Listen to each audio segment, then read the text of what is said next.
ایک دفعہ کا ذکر ہے، ایک دیہاتی تھا اور پتھر کاٹ کر اپنا گزارا کیا کرتا تھا۔ تو روزانہ یہی مزدوری وہ کرتا تھا،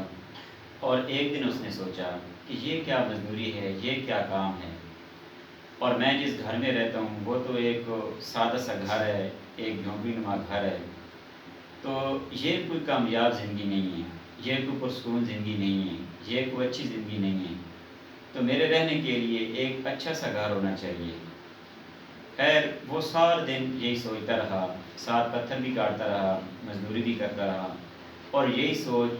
اس کے دماغ میں پھرتی رہی۔ پھر دوپہر کے کھانے کا اس نے وقفہ کیا، اس دوران بھی وہ یہی سوچتا رہا۔ پھر دوبارہ اس نے کام شروع کیا، یہی بات سوچتا رہا کہ میرے پاس ایک اچھا مکان ہونا چاہیے تاکہ میں عزت کے ساتھ، ایک وقار کے ساتھ، ایک خوشی کے ساتھ میں رہ سکوں۔ پھر جب اس نے کام سے چھٹی کی، شام کے کھانے پر بھی وہ یہی سوچتا رہا، کھانے کے دوران یہی سوچ اس کا محور بنی رہی، اور پھر کھانے کے بعد جیسے ہی وہ سونے کے لیے لیٹا تو یہی سوچتے سوچتے وہ سو گیا۔ اس کو خواب آیا، اور خواب میں وہ کیا دیکھتا ہے کہ ایک بہت ہی اچھا سا مکان ہے جس کا وہ مالک ہے۔ تو وہ بڑا خوش ہوا کہ میری اس مزدوری سے اور اس سادہ سے گھر سے میری جان چھوٹی ہے اور میں ایک اچھے گھر میں رہنے لگا ہوں۔ تو جیسے ہی وہ گھر سے باہر نکلا تو اس نے دیکھا کہ باہر ایک بہت بڑا جلسہ ہو رہا ہے، اور ایک سیاستدان تقریر کر رہا ہے، اور لوگ سارے ہی اس کی طرف دیکھ رہے ہیں، اس کو داد دے رہے ہیں، اس کے نعرے لگا رہے ہیں۔ تو وہ دیکھ کے اس کے دل میں خیال آیا کہ اس مکان کی نسبت تو زیادہ اچھا اور زیادہ جو قدر والا کام ہے، زیادہ جو ادب احترام والا کام ہے، وہ سیاستدان ہے، کہ کاش میں سیاستدان ہوتا تو مجھے اس سے بھی زیادہ ویلیو ملتی، مجھے اس سے بھی زیادہ عزت ملتی، میرا مرال اور زیادہ اپ ہوتا۔ تو چونکہ وہ خواب تھا، اور یہی جب وہ سوچ رہا تھا تو اگلے لمحے وہ سیاستدان بن گیا۔ اچھا پھر وہ کیا دیکھتا ہے کہ سورج کی دھوپ پڑ رہی ہے اس سیاستدان پر، اور سیاستدان پسینے سے شرابور ہو گیا ہے، اور سیاستدان کی طبیعت ایسی مچلی کہ وہ گرنے لگا۔ خیر اس کے دل میں خیال آیا کہ سیاستدان سے تو جو بڑی طاقتور چیز ہے، جو زیادہ روح والی اور زیادہ جو مجھے وقار والی چیز ہے، وہ تو سورج لگ رہی ہے، تو کیوں نہ میں سورج ہوتا۔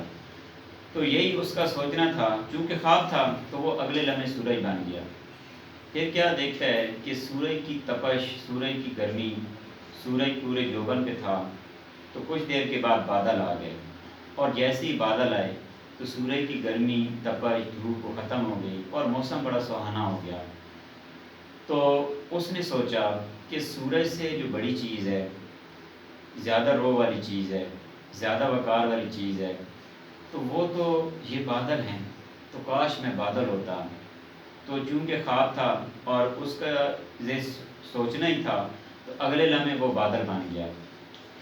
اچھا جیسے ہی وہ بادل بن گیا تو اس نے دیکھا کہ ہوا چلنا شروع ہو گئی، اور پھر ہوا بادلوں کو اڑا کے لے گئی۔ تو چونکہ خواب تھا اور اس کا سوچنا تھا کہ کاش میں یہ ہوا ہوتا کہ جو بادلوں پر بھی حاوی ہے، جو بادلوں کو بھی لے گئی ہے، تو پھر اگلے لمحے وہ ہوا تھی۔ تو جیسی تیز ہوا چلی تو وہ کیا دیکھتا ہے کہ ہوا چلتے چلتے آگے پہاڑی آتی ہے، اور پہاڑی سے ٹکرا کر ہوا پھر اس کا رخ مڑ جاتا ہے۔ تو وہ سوچتا ہے کہ کیوں نہ میں پہاڑ ہوتا کہ یہ ہواؤں کا رخ بھی موڑ دیتے ہیں، ہواؤں سے بھی زیادہ طاقتور یہ تو پہاڑ ہیں۔ تو اگلے لمحے پھر وہ پہاڑ ہوتا ہے، لیکن اس دوران جو ہے اس کے ذہن میں ایک عجیب سی آواز آ رہی ہوتی ہے، ٹھک ٹھک ٹھک کی آواز آ رہی ہوتی ہے، اور پھر وہ سوچتا رہتا ہے کہ یہ کون سی آواز ہے۔ تو پھر اسے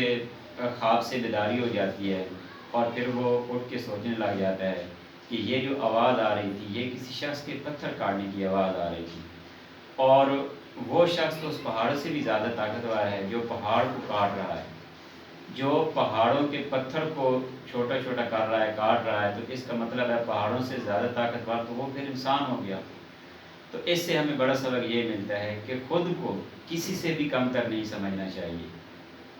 خود کو کسی سے بھی کم تر نہیں سمجھنا چاہیے۔